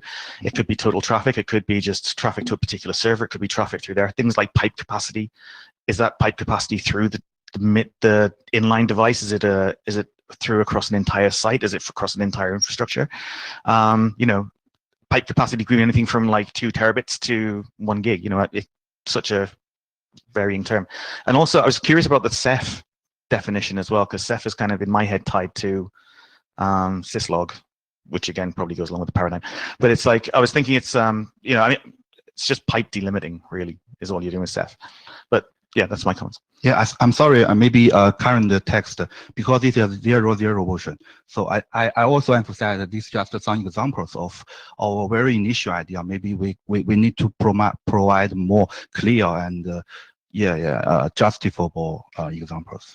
And if I may interject, actually, Nick just provided a couple of ideas how to further enrich it. Yeah. So this might be good feedback to integrate. Yeah, I will look for you. Yeah, please. Yeah, please. Hi. Sorry. You can rock. Chris Morrow, Google. This sounds, a lot of the discussion here in the paper or draft, it sounds like it's a question about using common carriage, right? we have this dots thing, we have a client, we have relays and servers and gateways and this and that and mitigation providers, and we have all this stuff hooked up, right? Why don't we just jam more crap down that pipe, right? Because it's already there and it's convenient and it's all people talking about the same stuff. So it's a common carriage question for me. And this is a lot like people want to put more stuff in BGP or more stuff in DNS. Like the stuff is already there, so let's just use it. I think the question you should ask is it okay to do that for this as a secondary optional thing? Perhaps. Or should we rely on existing infrastructure that already does this to take over that effect, right? I mean, I think the original concept for dots was very small, very simple, very cheap. Tell somebody I need help. That's it. I don't care about all the rest of this stuff. Like, because honestly, as an insight, none of this shit can you tell in any reasonable fashion anyway, right? You just can't. So not reliably. So I think it's easier to say, thanks, audio engineer. I appreciate your help in this matter. Look, I can even tip it down now. Okay. So at the end of the day, should dots do this or not? In my opinion, it should still maintain very short, small, quick, easy, cheap. I think this is a lot more than that, but you know, maybe there are people who want it. I think it's optional. We can sort that problem out much later, right? It's down the road. Yeah. Anyway. Okay, I understand your mean. So- Yeah, I disagree that the DOS should be basically should be a very simple call-for-help protocol. Yeah, what we propose is not, we don't want to make DOS complicated. We just want to make DOS more useful for some special cases. Yeah. You know, so- it's when right, we yeah. right. So- Actually, we don't think we have confliction. Yeah. No, yeah, I'm not necessarily trying to raise conflict. And if you looked at like Nick's proposal of just use protobufs, you just slap a whole bunch more stuff on there that people just don't have to care about, right? I don't care about all these other. Yeah, you can use the minimal set of the protocol. Yeah, that's okay. You can put 100 things in a protobuf, and if I only care about No. I don't care It's about it's them. not Guys, the guys, this is not so much a dialogue. Yeah. Okay. Anyway. Okay. Thanks. Yeah. Thank you. Roman, as a participant. On my tippy toes. Roman Daninu, cert. I had a question about how you would frame all of this information. I'm just thinking back to the architecture draft. I mean, the two choices now are data channel, signal channel. Where do you envision putting in? Is there a third channel? Is it split No. between the channels? Yeah. We do not need third channel. We still use the data channel and the signal channel. For example, in the peacetime, we can use the data channel. Yeah, to transfer some telemetry information. When the attack happen, maybe the signal channel is more suitable. Yeah, it depends on. Yeah. Yeah, I'd recommend making that a little clearer in the draft. Yeah. Yes. Thank you. Yeah. Okay. Again, I think maybe this example not very good to clarify our idea, but we do think that if we can find some minimal set of telemetry information, it really can help our DDoS attack. Okay. The next slides. Okay. This slide is just some example, some use case. It mainly says that how we use the telemetry in the peacetime to construct the normal baseline, and when we find something abnormal, we can use this normal baseline to and use the telemetry information to help us visibility of the attack in network. And yeah, that's about this page. Okay, next page. So summary. So actually this is a zero version. It's brought by some of our network device vendors. So our main objective is we just want to bring some more discussion to working group about the DOS telemetry part. So because we have find that there's various needs and various needs for this information, it can be useful, and we want to discuss together with you about how to use them for optimizing our DOS mitigation, and also a very important point is that how to differentiate between the current and the minimal mandatory baseline and the extend optional baseline information. So that's some key problem, and we have some suggestions. Firstly, we think that current use case draft is not very enough to include the telemetry information. Maybe our draft, some of our draft text can contribute to it to enrich the part of telemetry related items. And for the future protocol extensionality, extensibility, we think that maybe individual solution draft for telemetry information maybe is useful. Yeah, let's see. Okay. I'm closing the mic after Roland. Barry Green, a question for working group chairs. Is this an adopted draft into the working group? I'm sorry, what Is this draft adopted into the working group? Actually, if you look, most of the drafts are not adopted at this stage. Okay. No, it's not. Because my concern with this is that your aspirations with this draft, which is to incorporate this within the signal and data of DOTS, is going to add, even if you say, oh, it's just optional, means that the signal and data has to accommodate this. So this is going to add a level of complexity that is going to digress from the goals of it. Yeah. And I don't think about debating it now. I think you have to really support, you really have to show how you're going to maintain the simplicity, where we know you can start going through all the past work of how do you move telemetry around the network. It's not a simple task. Yeah, I understand. Right? So you're going to have to support that. Yeah, okay. I want to say that I think our DOS protocol solution should have some capability negotiate functions beforehand. So, which means that after the negotiation, if that is not needed. People don't hear you at the mic if you say it in the room. Roland? Because excuse me. How are we on time? We'll get those 2 questions. Yeah. They have to be quick. Yeah, we take 2 questions and then maybe you give an answer, but not. Okay, my comment here is that I believe that this telemetry discussion needs to be maintained for purposes of clarity, and having a thorough discussion of this topic needs to be maintained in a separate draft and should not be combined with the use cases draft at this time. So, I just want to point out that the charter does talk about telemetry. I don't think it's clear about exactly what that means. Maybe we need clarity on that. So, yes, thank you. Yes, it does. Yeah. Frank, you have any comments before we close? Oh, I have. You have one more? Yes. Okay. No. You're finished. Yeah. Okay, finished. good. Yes.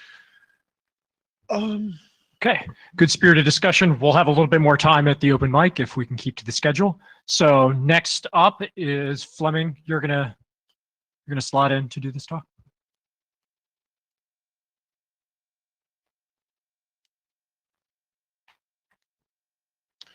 Fleming Andreasen. So none of the authors of this draft was able to make it to the meeting, so they asked if I could present here.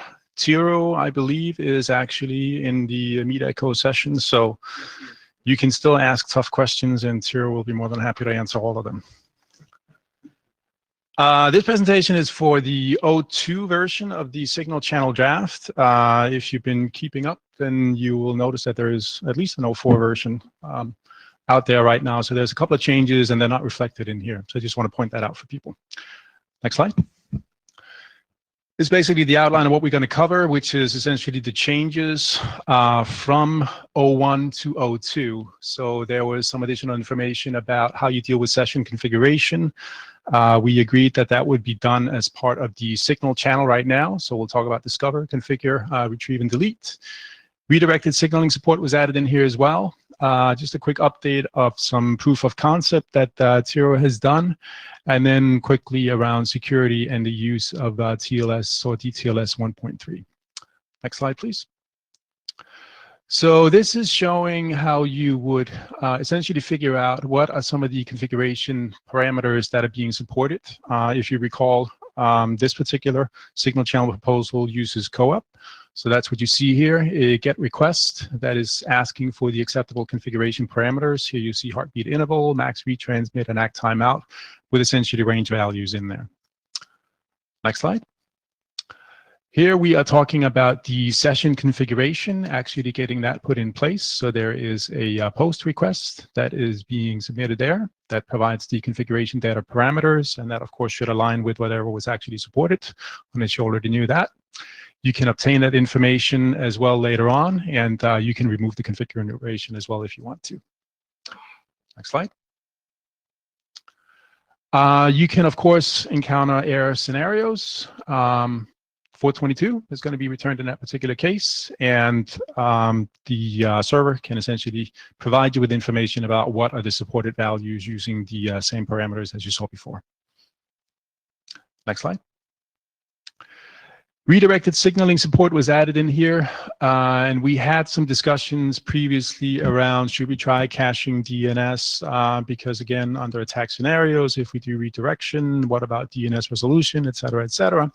So there's a little bit of machinery in there to deal with that. You will provide a DNS name or an IP address, and if you're not able to resolve it, there is essentially some IP address information that is included for you as well that you can use as a last resort. And it's not trying to, of course, override any kind of DNS data that you normally have, but this is a fallback mechanism if you're not able to resolve those DNS queries. Next slide. Proof of concept here, as I mentioned, Zero has implemented some of this to make sure it actually works. You can see the references here using the Californium framework, essentially for co-op. In the Mozilla browser, there is a plugin that you can install, Copper Framework, that will enable you to actually play around with some of these messages and, you know, input parameters, see what they actually look like. Next slide. Here is an example, and again, I should point out that this is the 02 version of the draft. So what you will see in here is specifically, if you look at the payload, you will see JSON. The latest version of the draft has actually changed that to CBOR. But this is essentially an example of what one of these messages would look like. Finally, on the security part, so recommendation in here, or the specification, is essentially that we will be using TLS or DTLS 1.3. A couple of benefits to that, of course, the reduced number of handshakes to begin with, but probably the most important one is the zero RTT resumption using the pre-shared keys. So especially, for example, if the signal channel disappears and you need to reestablish it, or you are redirected, and you are redirected to an entity within the same domain that is essentially using the same pre-shared key, everything will still work, right? Even if you're under attack, then you can't actually do bidirectional signaling. I think that's covered here in terms of some of the benefits, both peacetime-wise and attack time-wise. Next slide. And that is it for the update. So any comments or questions? Again, I want to emphasize that this is really just talking about what has changed between 01 and 02. Obviously, I mean, if people want to know more about the overall solution, look at the draft. Questions, comments, feedback? All right. Wow. Okay. That's no feedback. Okay. No, that's fine. That's fine. I'm not pushing you. Okay. This is not a, and to Tiro Online. So if you have something to add, you can do so, because we actually have Meet Echo here with remote speaker capability. Okay. But with no further questions, then we move to the next, which gives us more time for discussion later. And that is Bob for DOTS identities. Thank you. Thank Andy and Fleming for actually giving me points on their slides to lead into my slides. So what's the problem? In DOTS requirements, Security 01 says peer mutual authentication. And most IETF protocols rely on public key signing to perform mutual authentication. We really don't know how to do mutual authentication without public key signing, to be frank about that. There are two models pretty much present for public key signing. Either you have a full X509 certificate with all that entails, or you have some raw public key methodology. Again, we have protocols supporting both. Finally, additionally, machines are not good at interacting with the certificate authority. Registration systems are designed for people, not so much for machines. and even those are manually tested for a person to install a certificate into a machine. So the question comes up is how to scale and manage and to trust the identities. So what's needed? A certificate enrollment process, machine-oriented, but associated with the business subscription process, support for devices that can't or won't support full X509, whether those small devices will be present in DOTS landscape, I don't know, but we should accommodate them. Business-specific PKI along with web trusted list model. As I mentioned, I came to the mic earlier, I am a strong believer in a business-specific PKI, but I will admit that some people in their business will not want to go that way, so the document will need to, in the end, support both. And then an interbusiness trust modeling as well. So the draft status, lots of placeholders that only I know about. Hey, it's a 00 draft, and there's a lot of stuff I just didn't get the time to put in there yet. Updated draft well before the interim call, and it's open to other contributors. Okay. So what is in the draft? Let's get down to the basics here. It's heavily biased toward the IEEE 802 1AR device certificate standard. The reason for that is many vendors are implementing TPM and 802.1AR in the devices for other reasons. I know this is not across the board, but I take this as a starting point because there is work in other areas for affordable trust store because TPMs are not cheap.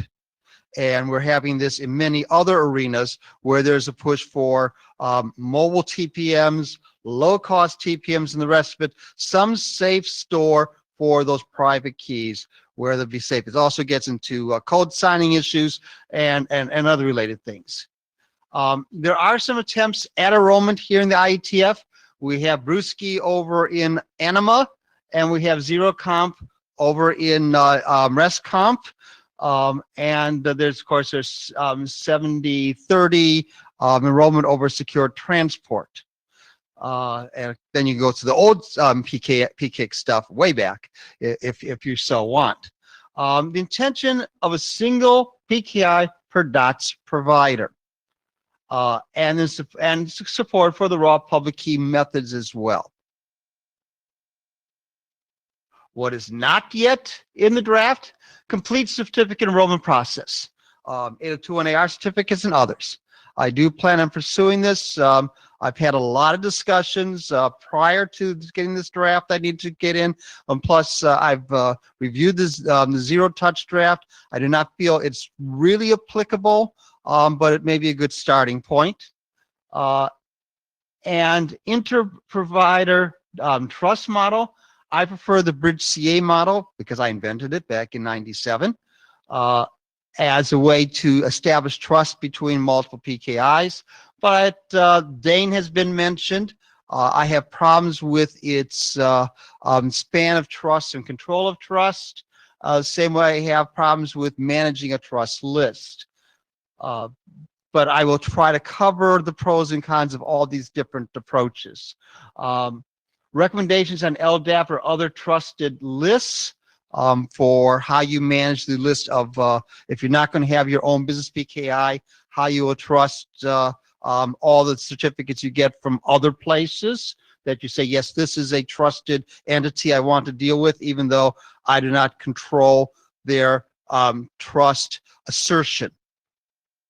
And of course, raw public keys, you need some sort of method of managing them in a workable, scalable model.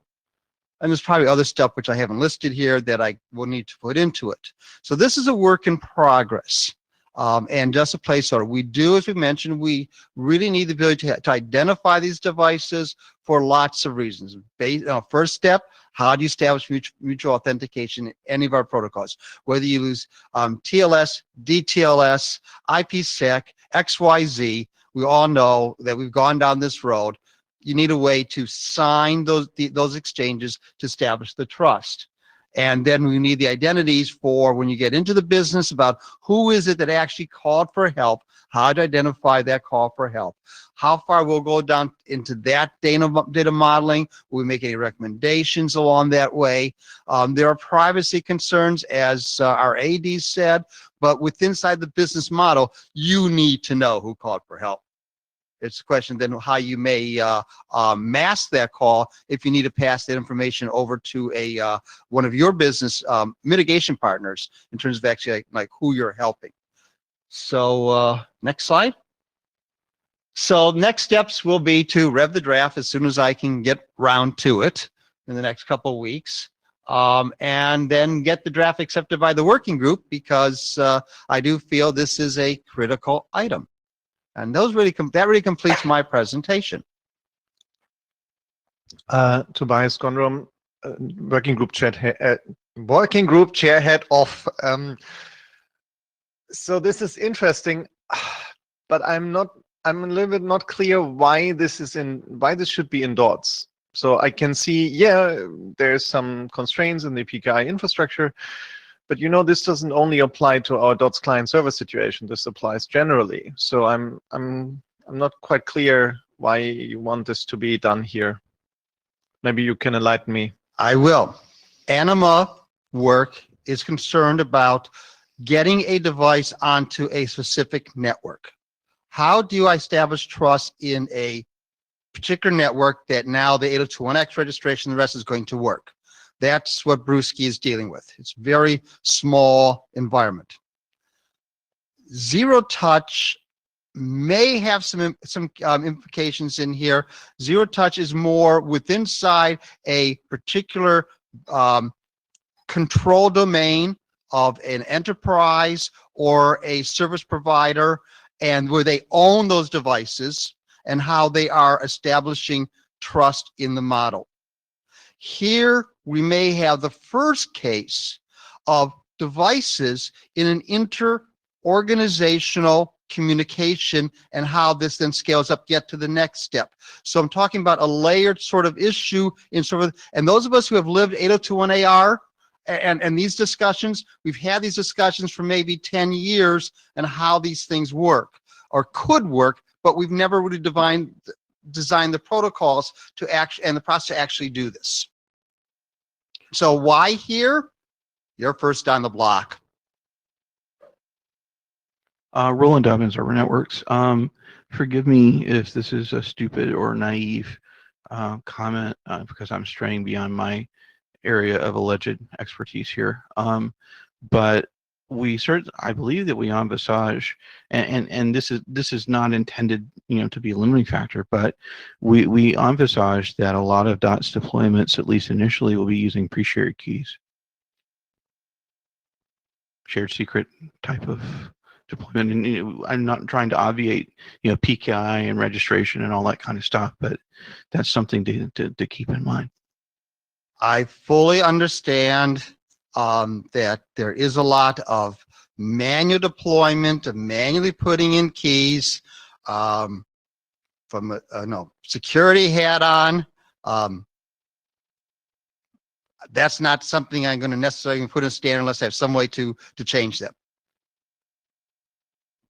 Hi, Nick Teague. So I find it very interesting. I would echo what Tobias said as far as I think it's not just in DOTS, but I also would mention that you use the word device a lot, and TPM and everything else is relevant to devices and stuff. But if I'm sitting there writing an open source application, DDoS mitigation application, and I've downloaded protobufs, because I like the my idea, and I downloaded, and I'm using REST and everything else. How can I then play in this sphere?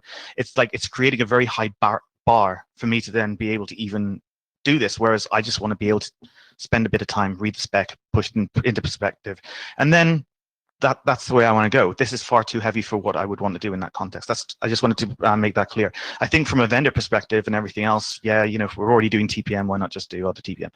But it's or more with it and stuff. But I think but again, I would echo what Tobias said as far as maybe this needs to be something else. But I don't disagree that it's relevant. But. To your questions, Nick, 2 points. One, there is work on something called mobile TPM, and how that may or may not work in terms of self-implementations and the challenges inherent therein. There will be specifically a section in there when there is no device root to build from. And how do you get a certificate when you have no device root to build from? And to go from there, and how you do the assertion of ownership and the rest of it. Zero Comp has the same sort of issues that they're dealing with there. So it's not an uncommon one, and we know we have to, it's not what we like to do, but we know within reality we have to do. Tobias Gondrum again, not as working group chair. So, I can see that maybe the drafts don't answer yet well about authentication. And I can see a need to address that authentication question. I also can see that maybe we are the first down the block, as you describe it from your thing. Now, for a minute, to put the working group chair head on, it scares me to take something on that is beyond the objective of DOTS. Like this, yes, we are the first down the block, but it will be like you target more than DOTS, much more, if this looks very much like a generic approach.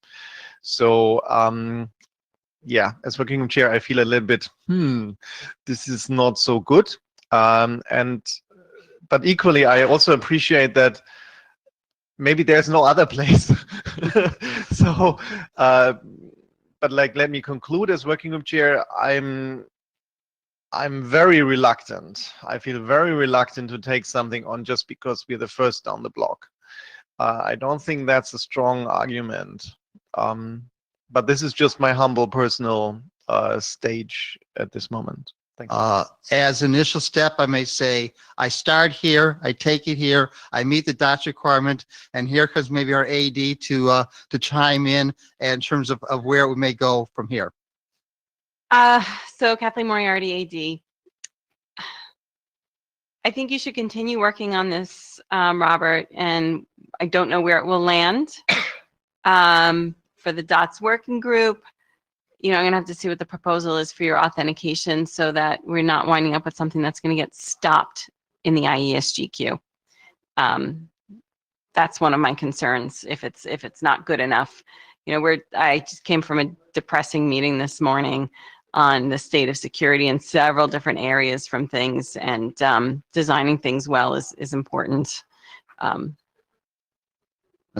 Given whatever XYZ protocol we choose for protecting the communications, those protocols will have a setup process. For them to be successful in meeting our goals, they'll be having a mutual authentications, which means some sort of identity, something that makes an attribution to a public-private key pair. And then how that process then gets enrolled, tying with the business model for those of us who lived the PKIX pain back then, and all these discussions, how to skirt things through. I think we have a lot of lessons learned, and how to get a document which could pass IESG review and be of value to DOTS. And again, whether it stays here in the end, that'll be up to the ADs and that. But I feel very strongly you shouldn't neglect it because it is bigger. You at least want to make sure that you have it in your hip pocket of how the stuff is going to go. Okay, thanks, Bob. And we can continue talking about this topic or any topic at all. We're transitioning to the short open mic time that we have. So any comments, Thank concerns, you all. thoughts? Thank you, Bob. Hi, Dave Dolson, Sandvine. I've been, just absorbing all these different protocol suggestions and looking at the, HTTP and so on. And one thing that strikes me is that the session layer or the channels add a lot of complexity. So I was trying to find in the requirements of the architecture why there was a session layer that, and I was wondering if someone could answer that, as opposed to just a message, RESTful type of messages. So if it's not clear, by session layer, I mean the part about, open connection, sequence numbers on every message, that ride over top of the transport. So we're adding like, it seems a bit like a transport on top of a transport. So anyway, maybe someone could. Moskowitz, we're really getting perhaps into a meta discussion here, and something which I feel extremely strong about being around here for a long time, the IETF, that the IETF has basically lied to itself that it doesn't have a session layer. Almost every single thing we have done in the IETF has created its own session layer for what it needs to do, and copied in some cases from what others have done and lessons learned, but the decision for good or for bad, because those of us who used to gossip a lot, OSI really didn't understand what session was to be, and so the founders of TCP/IP says, let's forget about it for now, leaving it to every single application to do it, and there's always a session. I can't even think of an application that really doesn't have a session. So yes, we're defining ours. Fleming Andreas, I don't know if that is really just going to answer your question, but I mean, basically we have this notion that there is a service relationship between the DOTS client and the DOTS server, and you got to capture that somehow, right? So I do think you need some kind of session construct to encompass that. I mean, the alternative would be that you find a way of independently authenticate, everything without any kind of state, on a per message basis. I don't know if that's what you're alluding to. Maybe I don't really understand your question. Well, I understand the idea that you kind of need to register a device so that when you come back later, you're aware of it. But it's actually, why can't it? I guess it just strikes me. My comment is that we'd probably be done by now if we could just, encompass the basic "I need help" message in something and say "I need help," and so. But instead, and I think there's going to be a lot of time spent trying to iron out all the wrinkles in the session layer, the open, the close, and the sequence numbers. So I guess so Fleming, so I think the problem with that is, all right, so you need help, right? Who are you? Why should I help you? What do you need help with? And, why are you authorized to ask for help with this stuff, right? There's all these questions that come up, right? And that's where having this session notion, I think, helps address some of those. We have surprisingly a person coming to the mic in the Meet Echo queue, and I'm gonna press the red button now and see what happens. Testing. Yes, Testing. we hear you. Oh, very good. Hello. My name is Gilbert Clark. I just wanted to ask real quick about the NetConf and the RESTConf conversation a little bit, because that actually came as a little bit of a shock. I was a little bit concerned by an understanding that maybe there was a proposal to use that as a signaling protocol or something along those lines. That to me was very, very surprising, and I didn't really understand where that came from or what. I was hoping maybe somebody could give me a little bit of enlightenment. Thank you. And we're closing the mic at this point. Bob Moskowitz, as a contributor to Sue Hare's work, and specifically NetConf is adding a notification process that came out of I2RS. If you look at what that is, that maps closely to the signaling channel. That's that particular conversation. It's not what in the past NetConf has done, but rather its adoption of I2RS. So I'll just leave it at that for this discussion. Hi, Nick, could I just interrupt you for a second? Nick, where are the blue sheets? Perfect. Can you send them up? Thanks. Sorry, Nick. Hi, Nick Teague. I would disagree that the notification in NetConf actually does anything that the signaling channel does, and I would strongly not want to ever use NetConf for signaling in this instance, especially. Is my opinion. I think it came up because of, from what I can gather, it's a way of looking at a common kind of substrate underlay for a few different projects that seem to be going on, and it would tie them in so that you have basically one way of disseminating information, and then different models that were then sit on top of that, which is a noble effort. But I don't think that this is the the platform for that, because we could be here forever. And then when we do it, I can know a whole lot of people who won't use it. So that's my opinion. Good. Thank you very much. We are at the end of our scheduled time. And So I have a short summary of where we stand. So just as a reminder, we'll be putting a post out to the mailing list about what it would be the best time in late January, I'm sorry, to schedule the virtual interim meeting. And as it relates to some of the drafts, just to reiterate, we ask that if you have more use cases that are not documented anywhere in writing, that you make it known in the next 6 weeks before the end of the calendar year. The team editing the requirements draft asked for some more review, but they think it's close, so please put some eyes on that. Likewise, on the architecture document, it needs more review, but the feeling is that it is also close, so please do read through that. And then we had a spirited conversation about the information model draft, and it looked from there that a lot more review is required, so that's again a place where we could really use your help. So with that, I mean, that's it for us. Thank you so much. We'll see you in Chicago and see you virtually in January. Safe travels to everyone. yeah, safe travels. Bye-bye. Thank you very much.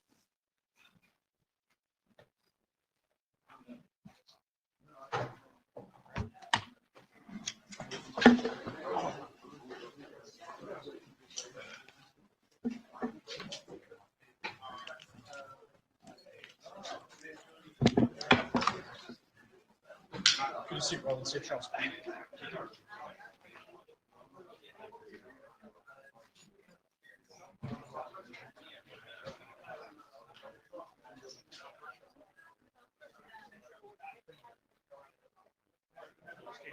Yeah.